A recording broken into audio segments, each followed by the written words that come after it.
다시 한번 인사드리겠습니다. 김창현입니다. 반갑습니다. 제가 1997년부터 이 재개발법 정비사업 시작부터 지금까지 이 정비사업 관련된 업무를 진행을 하고 있고요. 오늘 말씀드릴 이 정비 기반시설의 귀속과 무상 양도, 이게 알고 보면 쉬운 건데 처리하기가 얼마큼 잘 하느냐에 따라서 사업성하고도 많이 차이가 있습니다. 제가 서울시립대 도시계획 그 석사 과정에서 논문을 쓴 게 뭐냐면, 임대아파트를 계획함으로 인해서 이 정비사업에 미치는 영향, 과거에 임대아파트 의무 비율이라는 게 뭐 17%, 뭐 지금은 세대수의 30% 또는 뭐 소셜믹스라는 게 분양 아파트와 임대를 구분하지 않고 섞어 짓는 거를 얘기를 하거든요. 그러니까 오히려 면적은 더 커진 상황이고, 임대아파트를 지어서 서울시에 매각을 하지만 조합에는 과연 얼마나 이득이 있을까요? 근데 뭐 현장마다 틀립니다. 지금은 용적률을 더 받기 위해서 임대를 더 짓는 경우도 있고, 마찬가지로 정비 기반 시설의 무상 귀속을 통해서 용적률을 더 받을 수 있는 규정이 또 생겨 있기 때문에 또 영향이 있는데, 또 마찬가지로 국공유지를 어떻게 처리하느냐에 따라서 용적률하고 또 차이가 있어요. 용적률을 어떻게 많이 받냐에 따라서 여러분들의 사업성도 틀려지겠죠. 제가 여기 바로 옆에 살고 있지만 구릉지일수록 사업성은 떨어집니다. 또한 국공유지가 많으면 많을수록 사업성도 떨어집니다. 왜 그러냐면 그만큼 사업비로 많이 뺏긴다는 거거든요. 네, 이건 차출이 재량하면서 말씀을 드릴 거고요.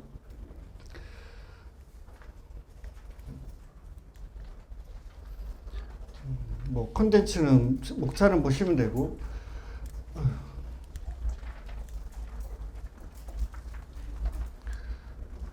이 국공유지 무상 양도 및 국공유지 처리 실무와 사업성 제거 방안. 여러분들 현장에 새로이 설치되는 도로, 공원 등이 많으면 많을수록 이득이겠죠. 용적률을 더 받을 수 있으니까 이득이라고 보시는데, 가끔 저한테 물어보시는 분들이 있어요. 우리 도로를 너무 많이 설치하고 무상 양도를 받을 건 없는데 이 도로를 우리 서대문구에다 팔면 안 돼? 라고 물어보시는 분이 있어요. 근데 우리 도심중앙정비법에 새로이 설치되는 정비기반시설에 대해서는 그 관리할 지자체에 무상으로 기속된다라고 되어 있어요. 그렇기 때문에 팔 수가 없습니다. 또한 과거에 이루었던 국공유지 처분 형태 등이 지침 및 판결 등으로 해서 상당히 많이 변경됐습니다. 정비사업 사업 시행 단계에서 복잡하는 국공유지 무상양도 매수 등에 관련한 문제가 사전에 준비가 필요합니다. 국공유지 처리 결과에 따른 정비계획, 손부담 용적률에 미치는 영향이 빈번하고요. 국공유지 처리 변화에 따라서 행정청과 오해와 다툼으로 해서 소송을 진행하는 현장도 꽤 많습니다. 오늘 제가 말씀드린 것은 국공유지를 관련해서 개념을 정립하고 처리를 어떻게 하느냐에 따라서 여러분들의 자가진단이 좀 필요하실 겁니다. 사전에 충분히 준비를 해야지만이 국공유지는 사업 추진하는데 큰 문제가 없이 진행할 수 있습니다. 이 국공유지는 정비계획, 구역지정, 촉진계획에서부터 그 다음에 사업시행인가, 고시, 그 다음에 분양신청, 이주착공, 준공까지 똑같이 이루어집니다. 법에서도 법 4조 10항에 국공유지 무상양도를 구역지정 때부터 하고 있고요.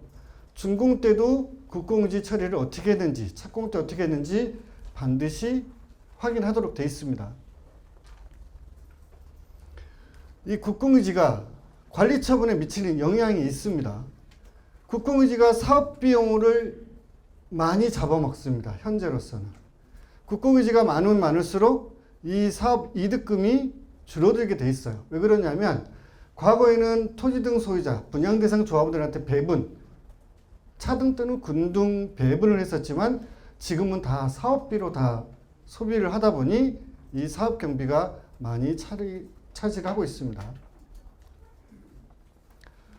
자, 우리 법을 이제 보시면 도정법 15조 제4항에 정비계획을 위반하려면 미리 해당 정비 기반 시설 및 공유재산의 관리청에 의견을 들어야 된다라고 되어 있습니다.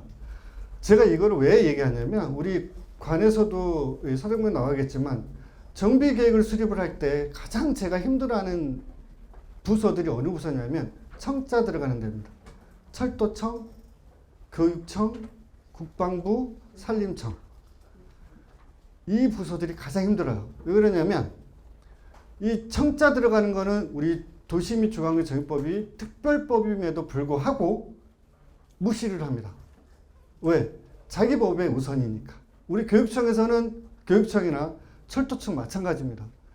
그런데 제가 왜 이 얘기를 하냐면 어느 현장에 갔더니 사업시행한테 국공유지를 협의하러 들어갔어요. 너희 국공유지 협의 사업시행 정비계획 때 협의 온 게 없기 때문에 우리 땅에 대해서는 재책시켜줘 라고 요구를 해요. 그러면 사업시행가까지 가기 위해서 정비계획, 건축심의, 사업시행인가까지 다 준비를 해가지고 왔잖아요. 그동안 조합 설립 때까지 수억을 써서 왔는데 사업시행인가 협의 과정에서 예를 들어 철도청에서 우리 부지 빼주세요 라고 얘기를 하면 어떻게 되겠어요? 다시 원점으로 가야 돼요. 처음부터. 실제적으로 제 현장에, 인천 현장에 이런 케이스가 있습니다. 근데 이거를 여러분들 집행부에서 관리를 하는 게 아니라 행정청에서 체크를 해야 되는 건데 제가 어떤 얘기를 하냐면 재산관리관이 어디인지를 몰라요. 제가 이따가 계속 보면서 설명을 드리겠지만 기획재정부 땅인데 철도청에서 관리를 해요. 위임관리라고 얘기를 하는 거예요. 서울시 교육청인데 서울시 관할이 산하잖아요. 근데 교육청은 우리 도정법하고 인정을 하지 않습니다. 국방부 협의를 했어요. 근데 협의를 어떻게 하냐? 보통적으로 우리가 높이를 얼마큼 높이고 세대수를 얼마나 지는지 시설 관리 쪽으로만 협의를 보지 재산관리부서하고는 협의를 하지 않아요. 그러니까 재산관리부서에서는 행정재산, 우리가 재산을 두 가지로 나누지만 행정재산, 잡종재산 나눠져요. 행정재산이라는 거는 여러분들 아시는 도로, 공원 또는 국방부에서 나라를 국방시설 때문에 유지시켜야 될 땅 또는 철도에 향후 철도시설이 있어야 되기 때문에 매각할 수 없는 땅 이런 행정재산이 있어요. 근데 저희 도시및주거법은 국계법에 따라서 특별법으로 정해져 있어서 정비계획 절차를 거치는 거거든요. 근데 이런 협의가 없었다고 해가지고 안 되느냐? 이거는 또 싸워야 될 문제가 있어요. 왜? 우리 행정청에서 이런 이루어지는 정비계획 고시라는 걸 해요. 재개발 같은 경우는. 고시로서는 고시로 효력을 발생을 합니다. 그럼에도 불구하고 국방부나 교육청이나 철도청에서는 인정을 하지 않으려고 해요. 그래서 싸워야 된다고 얘기를 하는 거고요. 97조에서 정비기반시설 및 토지 등의 기속, 제가 아까 설명드렸듯이 새로이 정비기반시설을 설치하거나 기존의 정비기반시설을 대체하는 정비기반시설을 설치하는 경우에는 국유재산법, 공유재산 물품관리법에도 불구하고 종래의 정비기반시설은 사업시행자에게 무상으로 기속되고 새로이 설치된 정비기반시설은 그 시설을 관리할 국가 또는 지방단체 무상으로 기속된다. 제가 설명드렸는데 자, 여기에서 가끔 이런 말씀을 하세요. 새로이 정비기반시설을 설치하거나 기존의 정비기반시설을 대체하는 정비기반시설을 설치한 경우에는 법에도 불구하고 종래의 정비기반시설은 사업시행자에게 무상으로 기속된다. 이게 저희가 얘기하는 용도 폐지되는 정비기반시설 중에 무상양도라는 얘기를 하는 거거든요. 근데 1항에서 이렇게 규정이 돼 있죠. 근데 1항은 시장, 군수 등이에요. 보시면 이거는 결과적으로 서울시나 주택공사 등이 사업을 시행하는 경우를 얘기를 하는 거고요. 우리 정비사업은 2항에 해당됩니다. 시장, 군수 등 또는 주택공사 등이 아닌 사업 시행자가 여러 조합을 얘기를 하는 건데 시행자가 정비사업 시행으로 새로이 설치하는 정비기반시설은 그 시설을 관리할 국가 또는 그 지방자치단체에 무상으로 기속되고 정비 사업 후 시행으로 용도가 폐지되는 국가 또는 지방자치 소유의 정비기반시설은 사업 시행자가 새로이 설치한 정비기반시설의 설치 비용에 상당하는 범위에서 무상으로 양도된다. 우리 도시 및 주거환경 정비법에 유일하게 나와 있는 비용이라고 나와 있는 부분이 설치 비용에 상당하는 범위, 유일하게 법에 규정된 게 이 내용밖에 없습니다. 비용으로 산출해서 비용으로 정산하는 부분은 유일한 규정이 97조 2항에 이 내용밖에 없어요. 자, 제3항에 제1항 및 2항의 정비개방시설에 해당하는 도로는 다음 각호 어느 하나의 도로를 말한다. 이 2항에서 1항이나 2항에서 새로이 설치하는 정비기반시설 외에 용도가 폐지되는 국가 또는 지방자치 소유의 정비기반시설은 사업 시행자가 새로이 설치하는 정비기반시설의 설치 비용에 상당하는 범위에서 무상으로 양도된다고 돼 있어요. 그러니까 조합원님들이나 가끔 얘기하시는 분들이 야, 법에서 새로이 설치되는 게 예를 들어서 500억이면 용도 폐지되는 게 300억이니까 300억 다 줘야 되는 거 아니냐? 라고 말씀을 하세요. 근데 원칙은 이 내용이 맞죠. 다만 1항 내지 2항에서 정한 규정 중에 1, 2, 3호에 해당되는 거는 국토교통부나 기획재정부 소유의 땅, 국유지만 시설 결정이 있는 거는 무상으로 양도해 주고, 다만 이 3항 4호에서 그 밖에 공유재산 및 물품관리법에 따른 공유재산 중, 공유재산이 뭐냐면 서울시나 우리 서대문 구 땅을 얘기하는 겁니다. 이거를 합쳐서 공유지라고 얘기를 해요. 이 공유재산 중 일반인의 교통을 위하여 제공되고 있는 부지, 이 경우 부지의 사용 형태, 규모, 기능 등 구체적인 기준은 시도 조례로 정할 수 있다라고 되어 있습니다.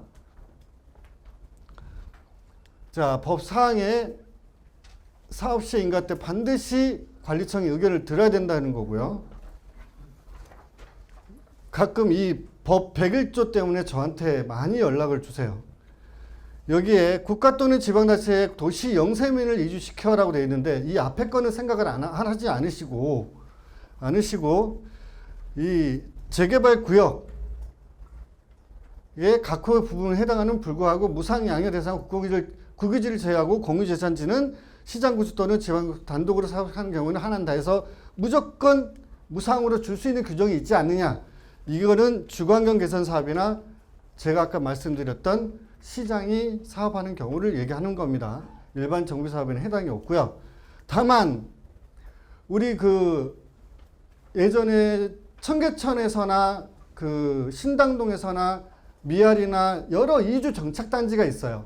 시흥 벽산타운이라든지 성남이라든지 이런 정착단지에서는 이 규정에 따라서 국공유지가 있을 경우는 무상으로 양도받을 수 있는 규정이라고 보시면 됩니다. 98조에서는 이 미리 관리청과 협의를 해야 된다라고 되어 있고요. 이 3항에 정비구역의 국유 공유 재산은 정비사업 외의 목적으로 매각되거나 양도될 수 없다. 가끔요, 우리 현금 청산 대상자 분들이 나라 땅을 점유하고 계세요. 이분들이 사겠다고 끝까지 우기십니다. 근데 이 법 규정 때문에 조합이나 주무부서를 모르게 하고 대부분이 교육청 같은 데서 매각을 장기 대부 계약을 하거나 점용료를 사용료를 내고 계신 분들이 이 규정을 무시하고 그냥 사요. 근데 조합에서 계속 체크가 되지 않으면 이걸 언제 할 수 있느냐? 착공하기 전에 이게 국공유지가 아니네? 사유지가 됐네? 이거 착공하려면 국공유지가 다 매입이 끝나야 되는데 이거 알박기가 돼버리는 거예요. 그때서야 부랴부랴 수용 재결하면 몇 개월이 또 걸리겠죠. 그래서 조합이 착공이 늦어지는 경우가 종종 발생하고 있습니다. 그래서 저 같은 경우는 제가 서울시만 강의를 하는 게 아니라 관내 정비사업 부분에 강의를 하면서 반드시 조합에 이런 매각 사항이 발생을 하면, 매각 들어오면 반드시 주무부서와 조합에 확인을 해라. 팔아도 되는 건지 안 되는 건지. 근데 우리 도시민주관계정비법에 정비계획 이후에는 토지의 취득이 됩니까? 안 됩니까? 안 되거든요. 분할도 안 되고 합병도 안 되는데 이런 사항이 종종 발생을 하고 있습니다. 특히 재건축에서 많이 발생을 해요. 사업 시행자 또는 점유자에게 다른 사람이 우선하여 수익계획으로 매각 또는 임대할 수 있다. 이거는 점유자에 한해서입니다. 무조건 살 수 있는 게 아니에요. 가끔 제가 이제 혹시 여기 정교부지 가지고 계신 분 안 계시죠? 가장 힘든 게 제가 정교부지 때문에. 우리 도시민주관법 서울시 조례에는 점유자가 200제곱미터를, 사유지를 포함한 200제곱미터를 초과할 수 없게끔 되어 있습니다. 근데 교회가 사유지가 300이 있고 점유지가 300이 있어요. 근데 점유지 300에 대해서도 사용료를 내야 되는 사항인데 자기 사유지가 이미 200이 넘었기 때문에 살 수가 없어요. 우리 법상에. 그럼에도 불구하고 사겠다고 끝까지 소송을 해서 못 사세요. 우리 법이 있기 때문에. 자, 그 다음에 5항에 보시면 공유재산 부품관리법 및 그 밖의 공유관리와 처분에 관한 법령에도 불구하고 사업시행과 고시가 있은 날부터 정존의 용도가 폐지된다. 자, 이게 어떤 얘기가 있냐면, 어떻게 처리가 되는 거냐면, 우리가 제가 아까 말씀드린 행정재산이 있고 잡종재산이 있다고 그랬죠. 행정재산은 도로, 국어, 하천 이런 겁니다.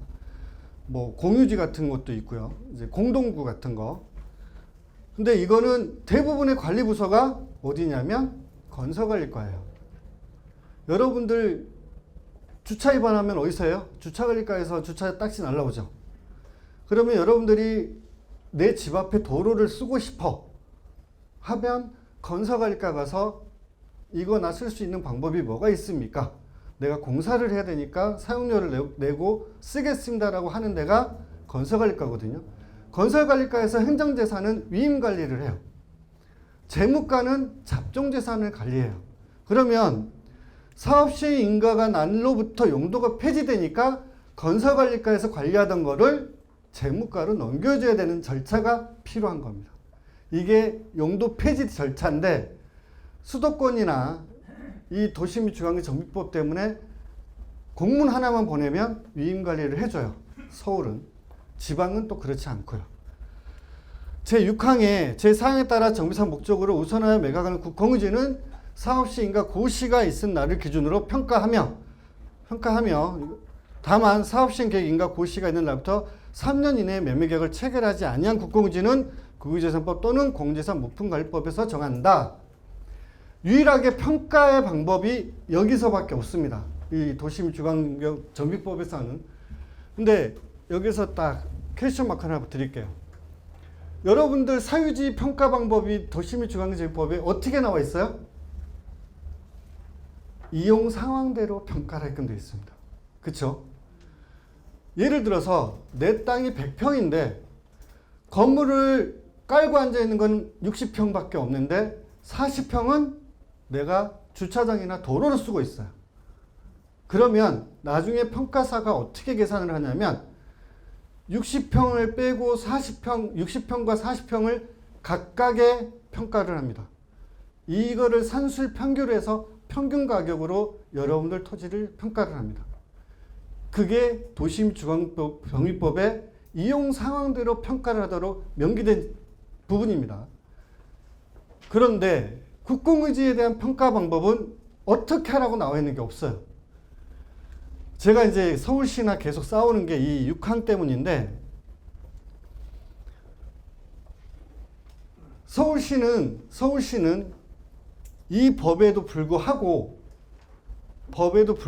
뭐를 하고 있냐면 공유재산 심의위원회를 엽니다. 저는 여러분들 사업시 인가 때 제가 국공유지 매수 영역을 진행을 하면 여러분들 사업시 인가로 평가된 여러분들 토지 건물이 있고 국공유지 점유평가가 또 따로 별도로 합니다. 이걸 가지고 제가 예를 들어 서울시 땅이면 서울시 자산관리과에 매각 요청을 합니다. 대리해서 할 수 있으니까. 근데 예를 들어서 여러분들이 30제곱미터를 점유를 해가지고 평가를 했더니 그게 1억이에요. 근데 우리 법에서는 사업시행가 기준으로 평가했으니까 그 1억을 그대로 인정해줘야 될 거 아니에요. 3년이 경과 안 됐을 경우에는. 근데 심의위원회라는 거를 개최를 해서 1억 2천을 만들어요. 이게 왜 이렇게 됐냐? 이 서울시나 이 판단하는 게 뭐냐면, 이게 과거에 제가 업무 지침이나 이 97년도 이전에 아파트를 질 때는 업무 지침이라는 게 있었고, 97년도에 재개발법이 들어왔고, 2003년도에 도심중앙재개법이 들어왔는데, 과거에는 재건축은 주택법을 적용하고 하다 보니 법이 틀렸습니다. 근데 2003년도에 도시민중앙재개법이 들어오면서 재건축과 재개발이 짬뽕이 됐어요. 그래서 재개발의 특성과 재건축의 특성이 혼재가 돼버렸어요. 판단이. 그래서 사업시행가 용도가 폐지됐으니까 재건축은 평가를 할 때 향후 개발 이익이 반영돼서 평가가 되는 게 기본이지만 재개발은 또 그렇지가 않거든요. 그래서 오히려 국유지, 그러니까 캠코 같은 데서는 3년 이가 경과가 안 됐으니까 저 이거대로 매각을 해주세요라고 얘기를 하면 국유지 같은 경우는 해줍니다. 근데 오히려 제가 이런 케이스가 동작에 어떤 일이 있었냐면, 분명히 종전평가 금액은 1억밖에 인정이 안 됐는데 동작구에서 매각 결정이 난 게 1억 3,200이 나왔어요. 그러면 조합에서 인정되는 건 1억밖에 안 되는데 내가 사는 금액은 1억 3,200이 됐으면 난리가 안 나겠어요? 난리 나지? 그래서 조금 문제가 되는 케이스가 있습니다. 그래서 동작구 앞에서는 데모도 하고 난리가 났었어요. 그 다음에 이게 점유자께 올라갔으면 조합 매입금, 시행자가 매입해야 될 금액은 더 올라갔겠죠. 왜 그러냐면 착공전에 매입을 하려면 여러분들 분양신청 끝나고 요즘에 시공사 공사비 협상하고 관리처분 인간하고 하려면 자금이 있어야 국공지를 매입할 거 아니에요. 그래서 제가 지금 한남동 일을 하다가 제가 조합장님한테 여쭤봤어요. 한남 3이 국공지 매입 비용 점유자 플러스 조합 시행자 매입분까지 해서 한 2,300억 정도 된답니다. 한남 3구역, 거기는 공시지가가 너무 세요. 해배당 3,800만 원 되니까 너무 세요. 그러다 보니 금액도 크겠죠. 그래서 저는 한남 3을 안 하고 한남 2구역을 하는데, 거기도 국공지 평가 금액이 한 1,200억 정도 됩니다. 1,800억 정도. 그래서 제가 대우건설 조합장님한테 얘기를 해서 대우건설한테 물어보라고 그랬어요. 대우건설에서 1,800억 빌려줄 수 있는지. 관리처분 인가가 안 났고, 왜 그러냐면 내년 말이 3년이 더가 되는 시기예요.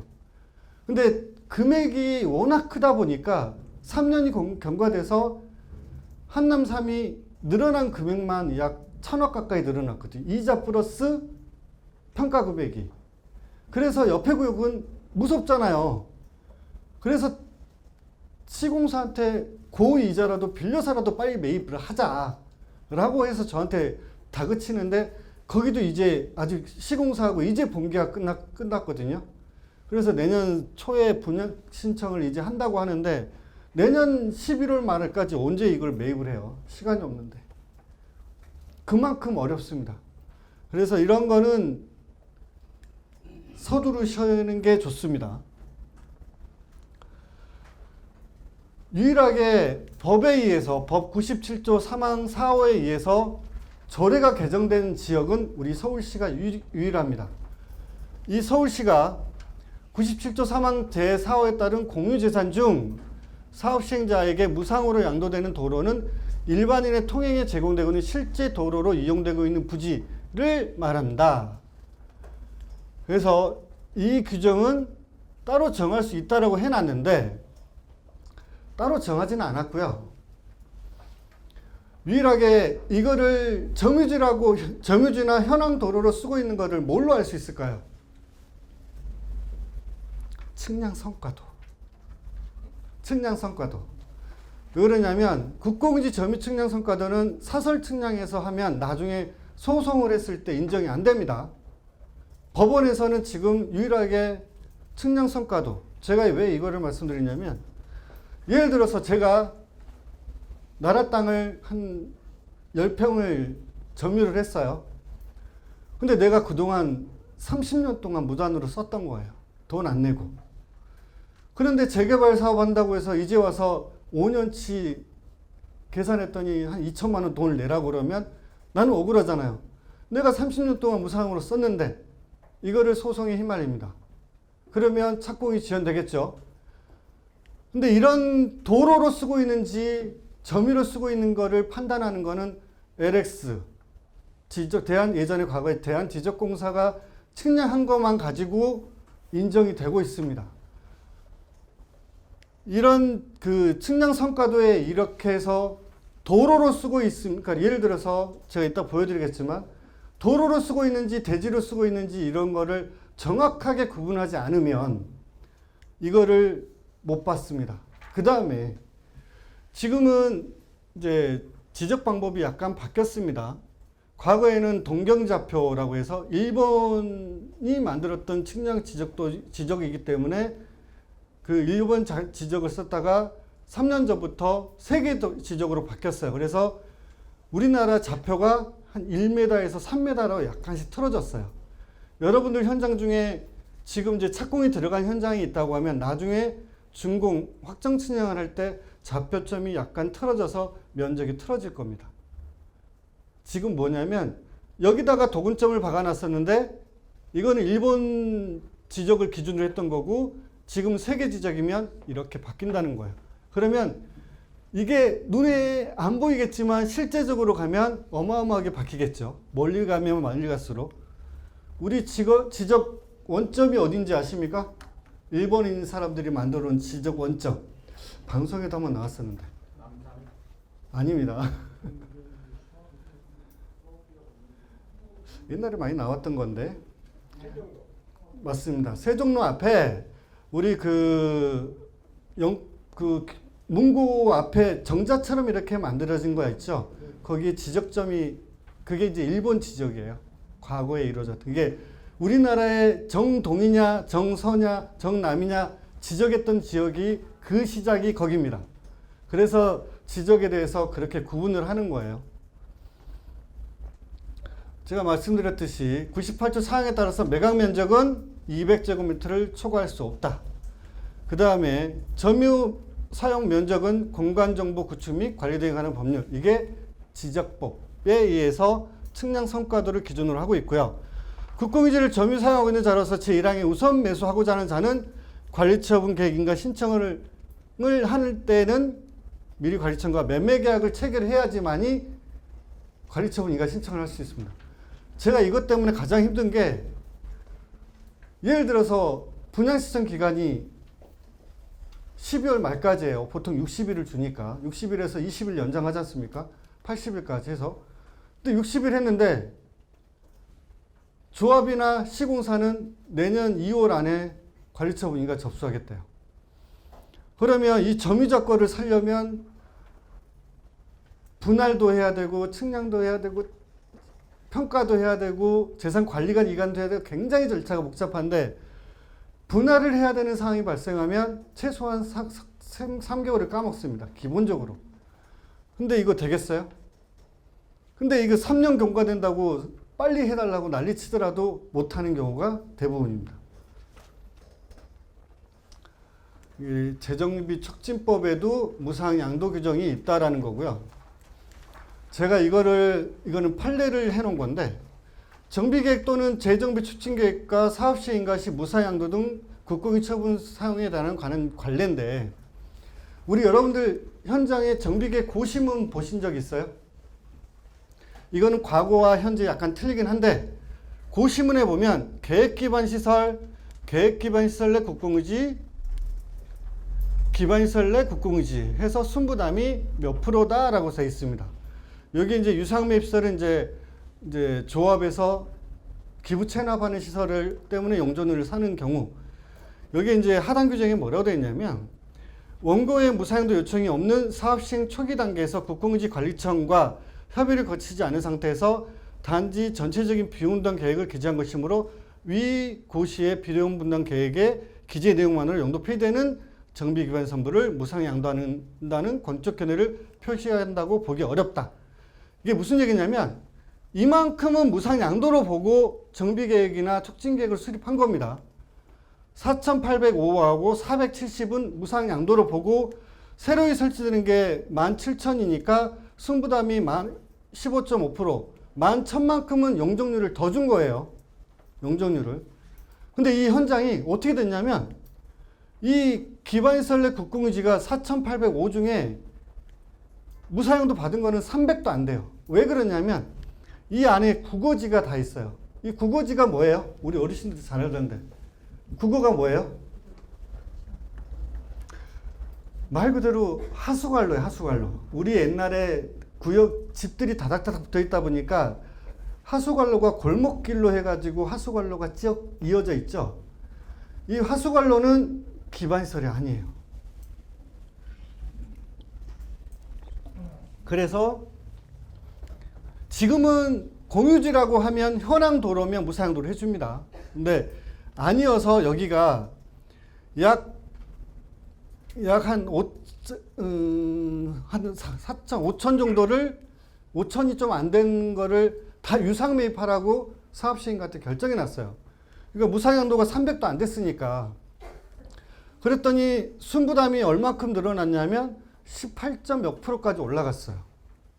그래서 이 조합에서 국공유지 매입 금액이 거의 뭐 200씩만 계산하더라도 어마어마한 수십억이 늘어났잖아요. 그래서 이 조합에서 구청을 상대로 소송을 제기했어요. 이거 무사용도 해줘. 어떻게 됐겠어요? 판례가 대법까지 가서 졌어요, 조합이. 그래서 구청에서는 뭐라고 얘기했냐면 순부담 늘어나는 만큼 정비계 변경해서 용적률 찾아가세요. 그렇게 해서 이 조합은 약 1년 반 늦어지긴 했지만 30 몇 세대를 더 지어가지고 분양까지 끝내서 입주까지 끝냈습니다. 그러니까 이제 여기에서 이제 비대위에서 딱 얘기하는 거. 처음부터 그래 가지. 왜 소송 비용은 소송 비용대로 날리고. 근데 이거를 알았으면 안 했겠죠, 조합은. 근데 조합에서 이런 계획은 관에서 수립을 합니다. 관에서 도시계획을 시켜서 수립을 하겠죠. 근데 이게 정확하게 무사용도가 된다고 안 된다고 볼 수는 정비계획 때는 협의를 해서 답을 안 줍니다. 왜? 측량이라는 게 아무것도 안 돼 있기 때문에. 그 다음에 평가도 안 돼 있죠. 새로이 설치되는 것도 계략적인 계획이지 확정이 아니잖아요. 이게 건축심의나 끝나서 모든 게 결정될 시기가 아니기 때문에 계략적인 계획이라는 거예요. 그래서 비용분담 계획이라는 거기 때문에 비용분담 계획만으로 이게 확정되는 게 아니어서 그래서 여기는 18.8%인가까지 해서 38세대에서 지어서 완판을 해서 그래도 잘 끝났습니다. 그 대신 입주나 모든 게 사업 지연이 한 2년 정도 다 늦어진 거죠.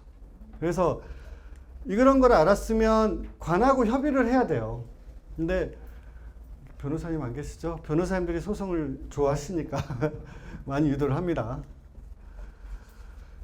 이제 이런 여러 가지 문제가 있고요. 제가 8시까지 끝내야 되니까 제가 이제 계속 얘기할 부분인데 용적률 완화는 이중 혜택으로 신설 정비 기반 시설의 토지 보상 가격 산정 제외 또는 용적률 축소 완화. 계속 말씀드리겠고 그 다음에 매각 방법은 대지와 평가급일 기준으로 할 것. 이게 서울시에서 내려온 건데 서울시나 공유재산 우편관리법에도 다 나와 있는 건데요. 결과적으로 뭐냐면 회배당 10,000원짜리가 과거에 그게 도로였으면 10,000원짜리가 3,000원짜리였는데 3,000원으로 평가가 됐는데 지금은 7,000원에서 8,000원으로 매각 평가를 할 때는 올라간다는 것을 알고 계셔야 됩니다. 그래서 점유자들이 가끔 이제 분양 신청하실 때는 예를 들어서 과거에 생각하고 싸게 샀으니까 우리 어르신들이 그 얘기를 해요. 과거에는 싸게 샀으니까 이거 매입하면 내가 더 많이 살 수 있겠지, 더 높은 평에 갈 수 있겠지 생각을 하거든요. 국공유지를 왜 사는 거냐면 예를 들어서 내가 20평밖에 못 받는데 국공유지를 샀으면 사가지고 가액이 올라가면 30평까지 올라갈 수 있을 때 사면 맞아요. 근데 지금은 대부분이 조합원들은 재건축도 마찬가지지만 조합원님들은 대부분이 원하는 평형대를 다 들어갈 수가 있어요. 대형 평형을 제외하고. 근데 국공유지를 제가 왜 그러냐면 예를 들어서 제가 종전평가 금액이 3억이에요. 내가 추가 분담금이 2억이에요. 근데 국공유지를 또다시 1억 주고 또 사야 돼요. 근데 인정되는 건 1억이지만 내가 매입을 할 때는 1억이 더 될 수 있다는 것 때문에 말씀드리는 거예요. 그래서 나중에 분양 신청할 때는 나 이거 살 거야. 아유, 사지 마시라니까요. 그냥 30평대 가도 똑같아요. 라고 설명을 드려요. 그래서 재산관리부서랑 협의를 해서 매각 금액이 결정돼서 통지가 오면 아, 나 안 해. 포기해. 이것 때문에 사업이 늦어집니다. 동작구는 이것 때문에 1년 반이 늦어졌어요. 왜 그러냐면 내가 과거에 알던 그런 상황이 아닌 거죠. 실제적으로 이런 사례가 비일비재하기 때문에 조합에서는 어르신 그냥 하세요. 사세요. 저희는 그렇게 얘기해요. 싸워봐야 답이 없으니까. 근데 정말 눈으로 보고 그때서야 결과적으로 국공유지도 사서 내야 될 거겠지만 분담금이 줄어드는 건 아니잖아요. 똑같다니까요.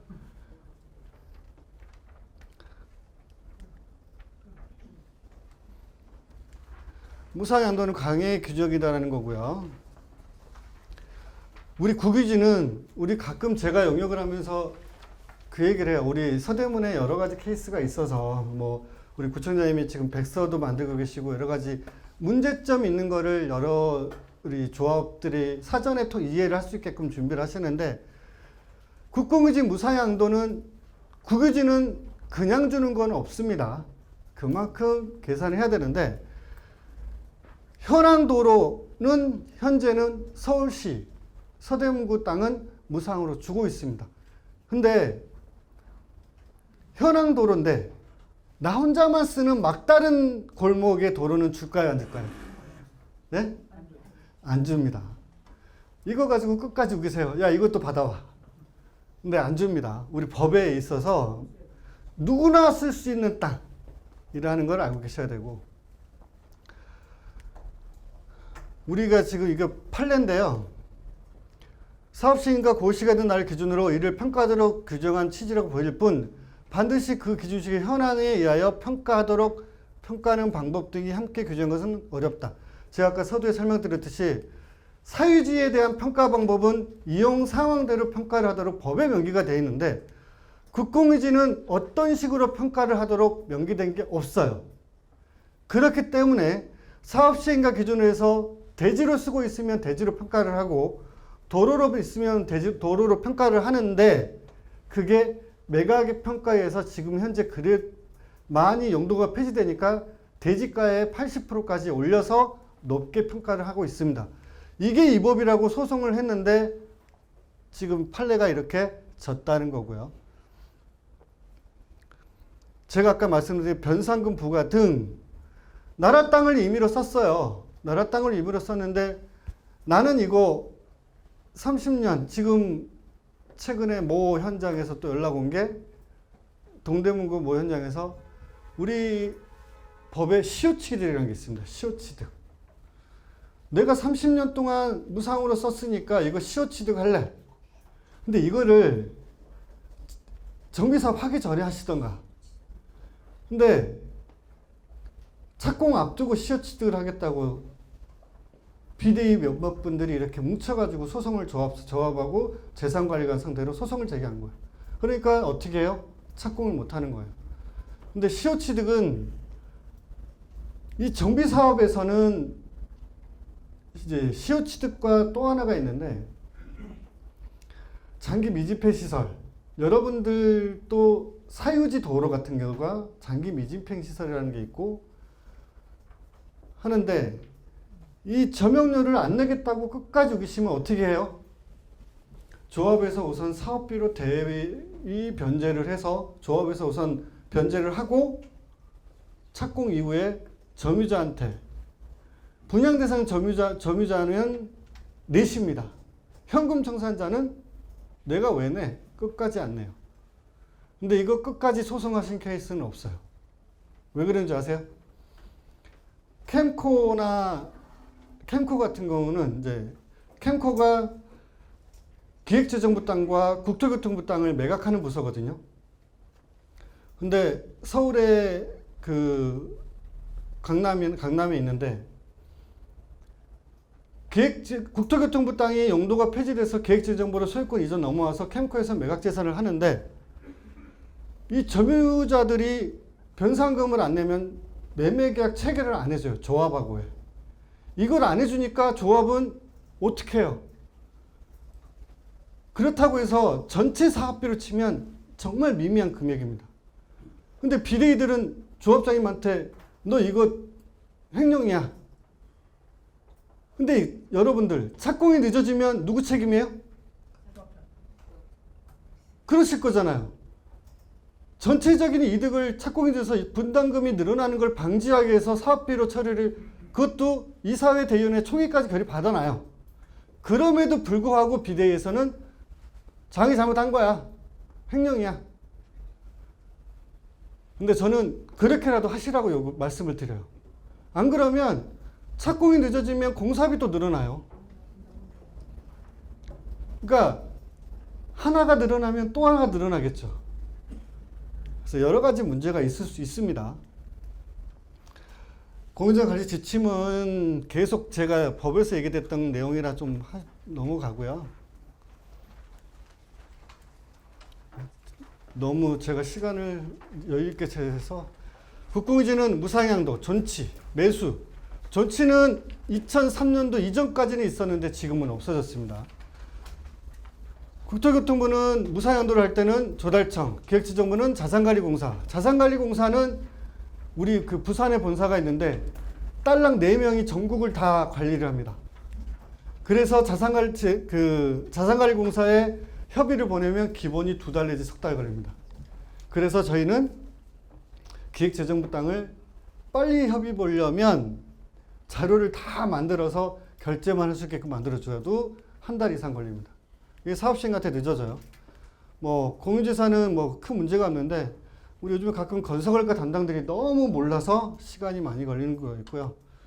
매수는 뭐 어차피 나중에 재산관리 부서랑 얘기하시면 되고, 사유지는 됐고요. 우리 국유지는 기획재정부, 국토교통부, 기타관리청, 공유지는 서울시 구청인데 제가 말씀드렸듯이 기획재정부를 처리할 수 있는 거는 국토교통부 것도 마찬가지로 권리환, 이 도로로 돼 있던 게 기획재정부로 대지로 바뀌어야지만이 매각재산을 할 수가 있고요. 처분은 사업시행과 고시가 있는 기준으로 감정평가를 해서 3년이 경과되면 재감정을 하고요. 매수 신청은 시행자, 일시납이고요. 점유자는 분납 가능한데 점유자가 포기하면 시행자 매입으로 넘어갑니다. 그래서 점유, 비점유 나눠주고요. 조합원 매수. 조합원이 매수를 하겠다고 분양 신청 때 하시면 매수 신청을 하거나 포기각서를 제출하시면 합니다. 그 대신 이 점유자가 매입을 하겠다 그러면 그동안 기존에 부과되고 있지 않은 신발생 점유 같은 경우는 5년 동안 사용료를 부과를 합니다.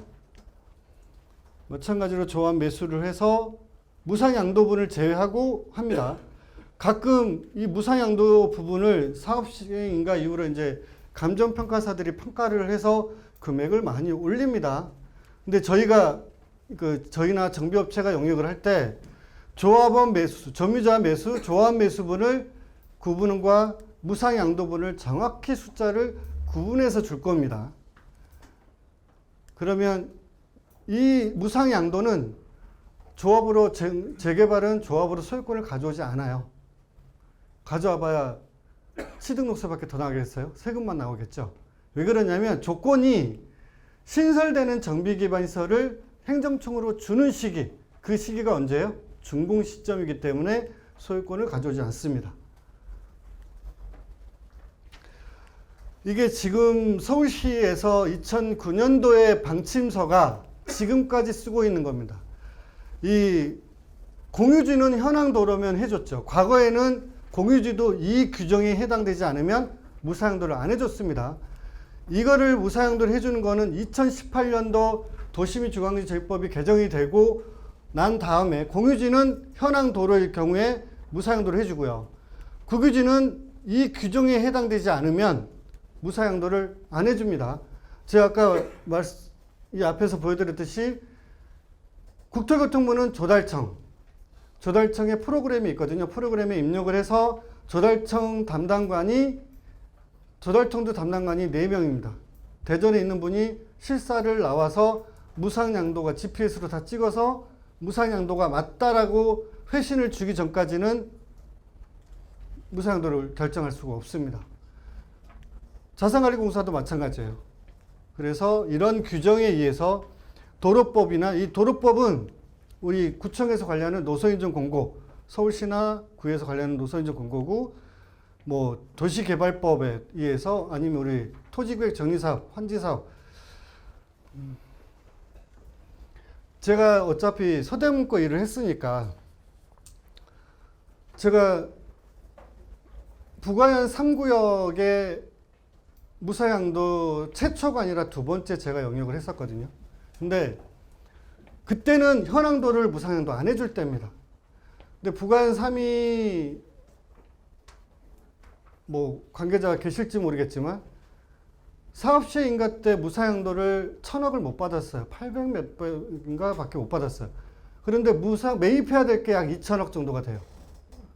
근데 저희가 시공사, 조합, 그 다음에 변호사, 뭐 저희 회사 직원들이 해서 약 한 8개월 동안 찾아서 무사용도를 1,000몇 억을 더 받았어요. 총회까지 해서 총회에서 조합원님들이 고생했다고 기립박수까지 쳐주셨어요. 근데 어떻게 찾았냐?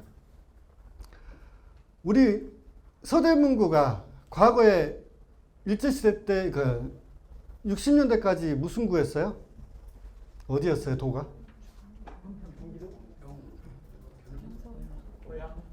고양구. 근데 우리 서대문구 부가현동의 역사를 뒤지려고 돌아가시 직전에 교수님까지 찾아갔었어요. 예전에 제가. 1931년도에 조선도로령, 조선도로칙령이라고 해서 1962년 도시계획법이 나오기 전까지 우리나라가 일본 일제시대 때 만들었던 법을 그대로 써가지고 왔습니다. 근데 시공사도 그렇고 조합도 그렇고, 조합은 시끄러워서 이제 정상적으로 가고 있지만 국공유지 매입 비용이 너무 많으니까 시공사도 GS 롯데거든요. 거기가 부담스러워 하더라고요. 역사를 뒤져서 그 다음에 박물관까지 가서 우리 돌아가신 김대중 대통령이 역사에 대해서 페이퍼로 보관을 잘 해놨어요. 제가 동아일보 1호로 된 거를 제가 어떻게 해석을 하겠어요? 동아일보 1호로 된 거를 찾아서 알바를 써가지고 해석문을 만들었더니 우리 드라마, 영화에 많이 나오는 조선척식회사. 일본 사람이 사장이고 해서 우리 서대문구 우리 가구공단부터 해서 쭉 해서 만들어진 게 우리 철길 주변으로 해서 4m, 우마차 다닐 수 있는 게 4m잖아요. 그걸 기준으로 땅을 불화를 해서 고시를 해서 측량을 해서 고시를 해가지고 다 팔아먹었어요. 누구한테? 일본 사람들한테. 그 다음에 해방이 되고 나서 우리나라 사람들이 아마 여러분들의 윗분들이 털을 잡고 사신 것 같아요. 그 고시문을 가지고 구청과 법원과 해서 법원에서 뭐라고 그랬냐면 증거는 있잖아 이제 이런 근거가 있으니까 구청에서 협의해서 인가내줘 해가지고 변경인가로 그게 지금으로 얘기하면 도시개발법에 따른 사업을 했던 근거를 찾아서 고시와 신문 고시의 동아일보에 어떻게 돼 있냐면 지금 여러분들 지형도면 고시 하잖아요. 그림까지. 블럭이 짜진 모양까지 그대로 고시를 해놨습니다. 그거를 나중에 부관 2구역도 그거를 참조를 해서 무상도를 받았더라고요. 그래서 뭐 또 제가 있으니까 그 소리는 더 잘 알겠죠. 국유지는 이런 근거가 없으면 무상양도가 힘듭니다. 그래서 무조건 무상양도 영역비, 저 같은 경우는 요즘에 제가 사업을 하면서는 프로테이지로는 하지 않습니다. 물론 상황에 따라 틀리겠지만 근거를 정확히 찾을 수 있어야 되고, 안 되면 빨리 사업을 갈 수 있는 방안을 찾는 게 저는 답이라고 생각을 합니다. 제가 이제 하도 욕을 먹어서 서울 거를 매하고 인천 거를 가져왔어요. 이게 이제 도시계 결정 도면인데, 제가 USB를 다시 가져왔는데 사업 시행 같아 측량을 해가지고, 이건 도로로 나가고, 이거는 공원으로 나가고, 이거는 아파트, 이렇게 해가지고 뭐 종교시설 이렇게 쭉쭉 나가는 거를 시설별 내역서라고 합니다. 이거를 지금은, 예전에는 정비업체가 반드시 했었어요. 근데 정비업체들도 요즘에는 약간 업무에 문제가 있어서 설계나 도시계획이 획지별 줘서 이 아파트에 들어가는 부분과 택지로 들어가는 부분 만드는데, 제가 이걸 왜 보여드렸냐면, 여러분들 현장에 예정도 측량이라는 걸 하죠. 예정도 측량을 하게 되면, 예를 들어서 이 구역이 5만 제곱미터입니다. 택지가 4만입니다. 예정도 측량을 했더니 이게 택지가 줄었어요. 이게 무슨 얘기냐? 이 안에 수많은 필지의 부분 중에 이 아파트 부분만을 추정으로 측량을 해봤더니 4만이 나와야 되는데 이 면적이 3만 9천으로 줄었어요. 그러면 설계나 도시계획은 3만 9천으로 가시죠. 근데 전체 구역 면적은 5만이 아니라 5만 1천이 늘었어요. 그러면 예정도 측량에서 도로나 공원이 늘어났다는 얘기거든요. 근데 여러분들 토지 면적의 합은 5만이에요. 나중에 확정될 거가 5만 1천이 되든 6만이 되든 그건 문제가 없어요. 제가 얘기하는 거는 이 아파트 부분의 면적이 어떻게 바뀌냐가 중요한 거예요. 이 아파트 부분의 면적이 4만이 아니라 3만 9천으로 줄었다는 얘기는 뭐냐면, 이 대지가 불부합이 있거나, 불부합이 뭐냐면 측량을 할 수 없는 땅이 있거나, 면적이, 옛날 그런 땅이 있죠. 내가 등기부 가지고 있는 거는 100평인데 실제 가보면 60평밖에 안 나오는 땅들이 있어요. 이런 땅들이 종종 있습니다. 영등포구, 동작구, 은평구, 서대문구 다 있어요. 그래서 이런 땅들의 합을 계산했더니 3만 9천이 나오면, 아파트를 계획을 할 때 4만으로 계획하는 게 아니라 3만 9천으로 계획을 해라. 왜? 여러분들 결과적으로 아파트 가격은 땅값과 건축비잖아요. 땅값은 어디에 표기가 돼요? 표제부에 대지 지분이 나오잖아요. 예전에는 조합원분과 일반 분양분의 대지 지분이 틀려도 상관이 없었습니다. 왜? 지역 등기소에서 했으니까. 지금은 일괄 등기에서 서초동에서 일괄로 등기를 합니다. 그래서 오차 범위는 어쩔 수 없지만, 예를 들어서 4만이 아니라 3만 9천으로 해서 600개를 지어야 되는데 3만 9천으로 줄어서 550개만 지어요, 계획을. 600개를 다 건립을 해버리면, 대지 지분이 줄어버리면 어떻게 돼요? 일반 분양자한테 돈을 내줘야 되는 상황이 발생을 합니다. 그래서 예정도 측량이 과거에는 없다가 발생을 해서 추정치로 해서 3만 9천으로 해서 건립 세대수를 6만으로 맞춘 4만으로 맞추는 게 아니라 3만 9천으로 해서 건립 예정대 수를 줄여서 갈 수밖에 없다는 얘기입니다. 근데 이거를 서울시에서나, 예를 들어서 우리 용산의 모 조합장님은 우리 대지 면적이 6만 2천으로 늘었으니까 우리 6만 해주면 안 돼. 그래서 제가 뭐랬는 줄 아세요? 조합장님, 그러면 그 2천 소유권 누구한테 주실래요? 반대로 줄어들면 조합장님 거에서 줄까 뺄까요? 그건 말이 안 되는 거니까 추정을 해보는 거예요. 예정도는 준공이 났을 때를 추정한 거고, 이 선에 있는 여러분들의 토지 땅은 변함이 없어요. 다만 사업시행 인가 때 이런 이제 잘라지는 땅들을 관리를 잘해야 돼요. 면적이 변경되는 거를 관가를 하면 나중에 문제가 생깁니다. 영등포의 모 현장이 분할 사업시 인가가 나면 조합에 분할권이 생겨요. 수용 또는 사용을 고시를 하고 나서 이런 국어지가 여기에서 잘리게 되겠죠. 그러면 여기는 구역이고, 예를 들어서 이게 뭐 1500이고 여기가 2000인데 이 조합에서 분할을 안 하고 그냥 여기에 있는 땅들을 지분으로 매입을 했어요.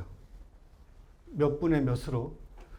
근데 착공을 하려고 주택도시보증공사 하고라고 얘기하는데, 거기 갔더니 구역의 땅이 다 매입이 안 됐고 구역 밖의 땅이 조합 땅이 있는 거예요. 이거 잘못됐다. 그거 어떻게 해요? 이 매매계약 취소하고 가는데 2년이 걸렸어요. 이거 누구 책임이에요? 누구 책임입니까? 정비업체는 나 몰라. 그쵸? 법무사 나도 몰라. 미리 체크하지 않은 사업시 인가 때는 이 구역 내외로 잘라지는 땅들은 무조건 다 잘라야 돼요. 그래서 공부 면적과 편입 면적이 일치를 시켜야 돼요. 지금은 사업시 인가 나기 전에는 공부상 면적과 편입 면적이 차이가 있어요. 잘라지는 땅들은. 그렇기 때문에 반드시 이런 면적은, 그래서 착공 때나 하고 들어갔을 때는 공부상 면적이나 편입 면적에는 일치를 합니다. 이런 거는 맞춰 주셔야 되고요. 우리 도로 이제 기반시설은 도로, 상하수도, 공원, 공영주차장, 공동구. 국계법에서 정한 정비 기반 시설과 도정법에서 정하는 건 정비 기반 시설이고, 국토계획 및 이용에 관한 법률은 기반 시설이에요. 틀려 용어가. 그래서 그 다음에 국토계획 및 이용에 관한 법률에서는 무상양여 할 수 있다예요. 근데 도정법은 하여야 한다. 강제사항이라는 거죠. 그래서 틀리다는 거고요. 제가 이제 무상귀속, 기부채납, 제가 이거를 설명을 드린 이유가, 우리가 새로이 설치하는 것 때문에 무사양도를 받는 거는 무상귀속이고요.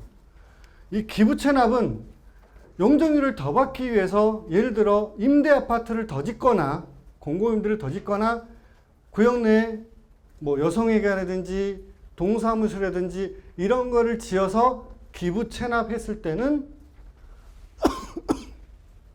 기부앤테크가 아니라 용적률을 그냥 사는 거기 때문에 기부채납이라고 얘기하는 겁니다. 그래서 틀려요. 이거는 넘어가시고요. 이거는 이제 보조금의 결정인데, 제가 이 보조금 용역을 여러 개를 하다 보니까 거의 대상이 안 되는데요.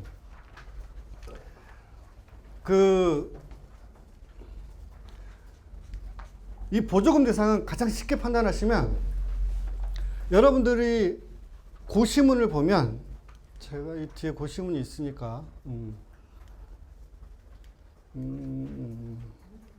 여기 보시면 고시문이 이렇게 있죠. 개발 가능 용적률 210 곱하기 해서 최초 이제 가능한 용적률이 해서 210에서 254%까지 올라갈 수가 있다라는 거예요. 근데 우리가 사업시행가 신청을 했더니 230%까지 못 올라갔어요. 즉, 정비계획에서 248%까지 할 수가 있는데, 용적률을 우리 조합이 구릉지가 됐던, 옆에 인접지역에 사선이 걸렸던 여러 가지 일조나 등등등으로 인해서 내놓는 거는, 기반시설을 내놓는 거는 많아요. 근데 용적률은 못 찾아먹은 케이스. 제가 이 현장을 지금 보조금 용역을 하고 있거든요. 근데 지금 이제 새로이 뭐가 추가가 돼가지고 지금 못하고 있는데, 이 현장은 용적률이 248%까지 올라갈 수 있음에도 불구하고 226%밖에 못 찾아먹었어요. 그런 케이스가 있고요. 그래서 이 보조금의 대상은 제가 30년 가까이 정비사업하면서 보조금 해가지고 많이 받은 케이스가 그렇게 많지는 않습니다. 이 동작 같은 경우도 100억 가까이 받긴 했지만 그거는 이제 구청장님이 해서 받은 거고, 보조금 대상은 정말 심의, 서울시에서 심의를 2번이나 거쳐야 되기 때문에 쉽게 주지는 않는다는 거. 그 다음에 사업 현장에 용적률을 풀로 찾아 먹었다고 하면 이 대상은 거의 없습니다. 제가 이거를 보여드리는 이유가 용적률하고 상관이 있기 때문에 제가 말씀을 드리는 거예요. 자, 여기 보시면 제가 아까 설명드렸듯이 구역 면적이 58,000, 택지가 47,000, 종교가 300, 신설이 7359.2 해서 이 안에 7359.2에서 무상 양도받은 게 1495.1에서 이 5864.1 해서 이 계산식으로 해서 고시문이 나와요. 근데 우리 서울시의 방침이 뭐가 있냐면, 새로이 설치되는 게 제가 아까 여기서 말했어요. 이거는 숫자만 나와 있죠. 숫자만 나와 있죠. 새로이 설치되는 게 예를 들어서 총 금액 했더니 500억이에요. 무상 양도 받은 게 했더니 예를 들어서 300억이에요. 그런데 여기에 플러스, 여기에 이제 예를 들어서 용적률 인센티브 이렇게 해가지고 이 알파 값을 구했더니 이 금액이 300억이에요. 그러면 무상 양도가 300억 있고 500억에서 300억 빼면 200억밖에 안 남잖아요. 근데 용적률 인센티브가 300을 받았으니까 100억이 오버가 된 거예요. 그러면 서울시 방침은 뭐냐? 무상 양도 300억은 다 해줘. 대신 100억만큼의 용적률을 깎으세요. 라는 게 기준입니다. 이거 계산하기 복잡해요. 어려워요. 근데 도시계획업체나 뭐 저한테 의뢰 들어오는 게 계산해 보면 또 어렵지도 않아요. 생각보다. 용적률에 대한 계산은 말 그대로 무상 양도를 얼마나 많이 받으면 많이 받을수록 손해가 될 수가 있어요. 사업 시행할 때. 그러면 건축 심의까지 끝내가지고 용적률 250% 딱 결정이 돼 있는데 사업 시행인가 과정에서 용적률 인센티브가 많이 받았다고 해서 용적률을 깎으세요. 서울시는 깎으라는 겁니다. 왜 이런 상황이 발생했냐면, 양천구 모 현장에 사업 시행가 때 우리 국공유지 다 샀게, 용적률 더 주세요 했습니다. 준공 날 때쯤 해가지고 구청을 상대로 부당이득금 반환 소송해가지고 구청이 져버렸어요. 그럼 어떻게 해요? 이자까지 내줘야 되잖아요. 이자까지 다 내줬어요. 그러니까 우리는 기금이 있어서 국공유지를 조합에서 사게 되면 구하고 시가 6대4나 이제 구재산이냐 시재산이 틀리지만 나눠서 가지고 가고, 그 다음에 우리 기금도 빠집니다. 근데 조합은 용적률도 찾아갔죠. 건물도, 근데 준공 날 때쯤 건물 잘라요? 어떻게 잘라요? 구청 서울시 담당 난리가 났어요. 그래서 방침이 내려왔어요.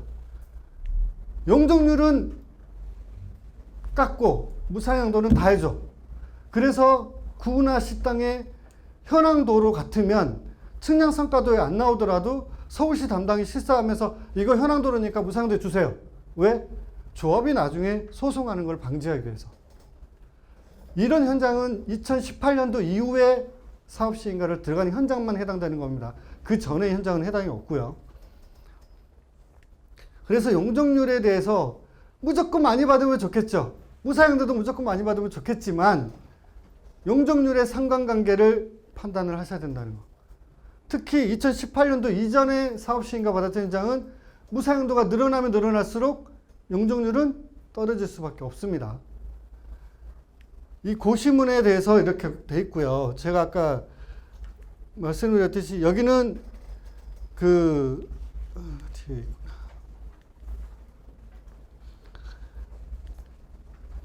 이게 최근의 고시문입니다. 이게 이제 기부 체납에 따른 용적률을 더 받은 거예요. 근데 이 계산식에 뭐라고 되어 있냐면, 여러분들이 토지나 건물을 기부 체납하는 데 있어서 인정하는 비율이 몇인지 아십니까? 100을 기부를 하면 70밖에 인정을 안 해줘요. 이게 용적률 인센티브의 기본입니다. 여러분들이 동청사 같은 거나 이거는 이제 주차장을 지어주거든요. 주차 시설을 지어주는데 이거를 이제 용적률 계산해 보시면 0.7, 0.7, 0.7로 계산되어 있어요. 왜? 100 중에 0.7밖에 계산하게 되지 않게끔 서울시 지구단위 방침에 이렇게 딱 정해놨습니다. 100을 다 인정해주면 좋겠지만 70만 인정이 돼서 용적률을 주지 않는다는 거 알고 계시라고요. 이게 우리 서울시 17호 서식인데요. 이건 총괄표고 여기에 측량 성과 번호라든지 평가 금액이라든지 다 해서 무상 양도 대상이 여기에다 표기가 됩니다. 여기에 이제 정비기반서의 표시 도면, 측량 성과도, 감정 평가서, 측량 성과도는 이제 점유 실제 이용 상황 등에는 지적 현황 명시라고 해서 측량 성과 도서에 실제 도로로 쓰고 있는지, 점유로 쓰고 있는지, 화단으로 쓰고 있는지 다 표기를 해달라는 얘기입니다. 이거는 새로이 설치되는 정비기반설 조서 해가지고 새로이 되는 거는 여기에 시설별로 도로 몇 다시 몇 해서 쭉 명기가 되는 건데요. 이거 사업시인가 받고 나서 저한테 우리 다음 달에 총회에서 바로 인가 접수할 거니까 이거 좀 정리해 주세요라고 저한테 많이 와요. 근데 어떤 상황이냐면 건축심의가 만약에 이달에 났어요. 그러면 설계가 지하도면까지 완료하려면 얼마나 시간이 걸릴까요? 물론 규모마다 틀리겠지만 평균적으로 2, 3개월 걸립니다. 근데 우리 공무원분들이 힘들지 않게 물론 조합은 빨리 가야 되는 게 좋지만 도면도 다 안 되는데 접수부터 하라고 그러면 미치는 거예요.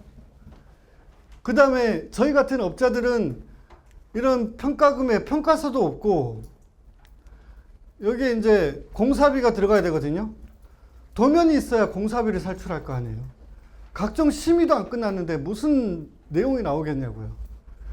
그래서 강동구의 모 조합장님은 구청장님한테 우리 세움터로 접수만 할 테니까 접수만 받아줘. 나 살려줘. 왜? 임기가 다 됐거든. 물론 여러 가지 사항이 발생할 수 있지만 최소한 업자들을 너무 다그치면 실수를 하게 돼요. 제가 정비업 출신이지만 정비업체 후배들한테 얘기하는 게 사업시행과 조합 설립 사업시행과 관리처분 착공까지 해가지고 눈 가리고 앙앙하지 말라고 저는 후배들한테 얘기합니다. 이유가 뭐냐면 내가 당장 편하고 살 것 같아서 그냥 거짓말을 하거나 잘못하고 넘어가요. 근데 넘어가면 안 나올 것 같죠? 어디 가나 다 나옵니다. 특히 관리처분하거나 제가 왜 이런 시설 조서를 다 얘기를 하냐면 업자들이 실수를 해가지고 착공 때 들어갔더니 국공유지가 누락된 게 있어요. 저희한테 국공유지 조서를 줬는데 누락된 필지가 있어요. 근데 그거를 모르고 넘어가서 언제 나와요? 사업시행가 이후에 나와요. 이후에 나왔는데도 나 몰라. 왜 그런지 아세요? 사업시 인가가 나면 부동산 정보과에 바로 이 착수 시행 신고를 합니다. 이걸 해놓으면 뭐 어떻게 되느냐? 여러분들 토지 대장에 사업 시행 구역이라고 딱 찍혀서 나와요. 근데 이거를 하는 이유가 구역 내에 누락된 지적이나 무적, 합병이 잘못된 거나 이런 지적들을 찾아낼 수 있어요. 이게 예전에는 우리 정비업자들이나 도시계획이나 설계가 일일이 지적도를 띄워서 확인을 했지만 지금은 지적과 가면 컴퓨터로 딱 긁어낸다고 저희는 표현을 하거든요. 긁어내면 그 안에 필지, 면적, 지목 다 나와요. 그러면 우리 업자들이 모르고 넘어가는 거는 있을 수가 없겠죠. 이렇게 해서 지적과 그 부동산 정보과에서 나중에 확인이 돼주면 얼마나 편해요. 나중에 착공하기 전에 변경해주면 되잖아요. 근데 분양 대상이 됐던 뭐가 됐든 그냥 내 실수한 거를 덮고 넘어가려고 하면 나중에 반드시 표가 나옵니다. 그리고 나서 나중에 잘못해서 소송이나 걸리게 되면 누구 책임이에요? 정비업자도 잘못되면 면허가 취소될 수도 있고, 조합은 또 다시 늦어지면 문제가 발생할 수 있고. 그래서 이런 착수신고, 이게 만약에 착수신고가 되면 나중에 준공이 떨어지면 공사 완료 공고가 나와야지만이 확정 측량 성과도가 나옵니다. 그러면 제가 하나를 이제 마지막으로 숙제를 하나 드리면, 인가와 허가 차이가 뭐가 있을까요? 인가와 허가 차이. 인가는 책임과 의무가 따라요. 즉 뭐냐면 여러분들이 사업 시 인가를 받잖아요. 인가서를 받아보면 인가서 뒤에 인가 조건이 따라옵니다. 제가 정비업체 후보들한테나 뭐 강의하면서 얘기하는 게, 인가 조건이 나오면 인가 조건이 인가 나자마자 해야 될 게 있고요. 관리처분 나기 전까지 해야 될 게 있고요. 착공 전까지 해야 될 게 있습니다. 즉 뭐냐면 정비업자가 해야 될 일이 있고 설계업자가 해야 될 게 각종 인증받아야 될 것부터 여러 가지가 있죠. 우리 시공사들은 뭐예요? 내일 모레 착공할 때면 그때서야 자료 주세요. 인증서 다 주세요. 이렇게 얘기해요. 준공 날 때쯤 돼서 왜 이거 안 했어요? 왜? 인가 조건에 다 있거든요. 근데 인가 조건을 미리미리 준비하지 않고, 여러분들 전기총회 하려면 뭐부터 해요? 이사회 대의원회 다 하잖아요. 입후보 하려면 선관위 구성하고 그거부터 다 해야 되잖아요. 그러면 총회 예산 짜야죠. 등등등 다 해야죠. 그게 하루아침에 이루어지는 거 아니잖아요. 미리미리 준비를 하라고 저는 누누이 얘기를 하거든요. 근데 착공하는데, 관리처분 하는데 준비가 안 돼서 확인하지 않아서 발생하는 문제는 누누이 많습니다. 그러니까 저 같은 경우는 뭐 정비업도 하면서 여러 가지 일을 하다 보니까, 제가 여기 은평구 같은 경우는 이제 거기 코디네이터도 하면서 문제를 보면 정말 별거 아니에요. 제가 봤을 때는. 왜? 내가 조합장은 하면 되지만 저놈은 안 돼. 이런 싸움이 대부분이고요. 그 다음에 제가 요즘에 가장 염려되는 거는 공사비. 제가 분쟁조정위원으로 공사비 때문에 들어와 달라는데 그거 못 들어갑니다. 왜 그러냐면 공사비가 지금 거의 1,000만 원 육박하는데 지금 솔직히 시공사 편도 못 두고요. 제가 검증위원회 들어가면서 지금 저희 위원들이 얘기하는 게 뭐냐면, 우리 위원들이 먼저 조합설립 검증이나 사업시행과 검증할 때 공사비 올리지 맙시다라고 얘기해요. 왜? 시공사들이 검증위원회에서도 올렸잖아요. 이렇게 얘기를 해요. 즉 뭐냐면 터무니없이 올려놓으면 또 거기에 또 올라가는 건데, 그렇지 않아도 지금 올라가는 거고, 아까 우리 구청장님 얘기하듯이 금리, 과거에 여러분들, 저는 지금 뭐라고 했냐면, 여러분들 이주비 금리 요즘에는 사업비로 조합에서 잘 안 잡습니다. 왜 그런지 아세요? 어차피 개인 담보대출이에요. 조합에서 알선은 해드려요. 근데 이게 세법이, 나중에 우리 구판소 계산도 그 강의를 하던데, 세법이 개정이 돼가지고 조합에서 이주비 금융비용을 대신 내주면 나중에 불로소득을 해서 나중에 세금을 다시 여러분한테 개별적으로 부과를 해버려요. 그러니까 이게 바뀌었어요, 세상이. 과거에는 사업비로 다 털었지만 그만큼 비용이 늘어나는 거는 이제 서대문구에서 주관하는 강의에서도 서울시에서는 절대 얘기하지 말라고 얘기하는 게, 우리 인허가 절차는 정말 많아졌어요. 더 어려워지고, 뭐 통합기획이다 등등등 하지만 정말 사업시행인가 전에 검증을 하는데도 뭐 보면 너무 디테일한 자료를 많이 요구를 하는 건 사실입니다. 그래서 가면 갈수록 더 어려워지고 하는데, 저는 제가 정비업 하면서 가장 조합 설립부터 입주까지 가장 빨리 끝낸 게 5년 5개월이거든요. 한 500세대 좀 안 됐지만. 근데 비례율은 76%밖에 안 나왔어요. 근데 입주할 때 우리 조합장님 돌아가셨지만 그분은 여름에 한여름에도 에어컨도 안 켜고 전등도 안 켜요. 육군 회계장교 출신이라 회계사도 안 써요. 자기가 직접 수기로 다요. 뭐 그만큼 꼼꼼하시긴 하셨지만 입주할 때 비료를 계산해봤더니 97% 정도 올랐어요. 그러니까 한 20% 이상이 올랐는데 그만큼 해줘도 욕먹는 건 똑같습니다. 이 정비사업이 제가 이제 방화동 하는 현장에 지금 우리 이사님이 왜 우리 집 빌라만 땅이 싸? 라고 이제 저한테 하소연을 하더라고요. 근데 저는 이제 평가사가 아니니까. 근데 제가 아까 말씀드렸듯이 제가 부동산학을 전공을 하고 도시계획을 석사를 했지만 평가 방법도 저는 부동산학을 하면서 배우거든요. 근데 우리 법에서 이용 상황대로 평가를 하게 돼 있어서 50평은 대지고 50평은 도로로 쓰고 있으면 합해서 평균 단가를 낼 수밖에 없는 게 평가사가 할 수밖에 없는 거예요. 근데 우리 조원이는 어떻게 해요? 내 집과 옆에 집을 항상 비교를 하시잖아요. 내 집이 더 지은 지 얼마 안 됐는데 그것보다는 좀 더 현명한 길, 사업을 빨리 갈 수 있는 길을 선택하시는 게 어떻겠습니까? 장기간 고생하셨습니다. 이상입니다.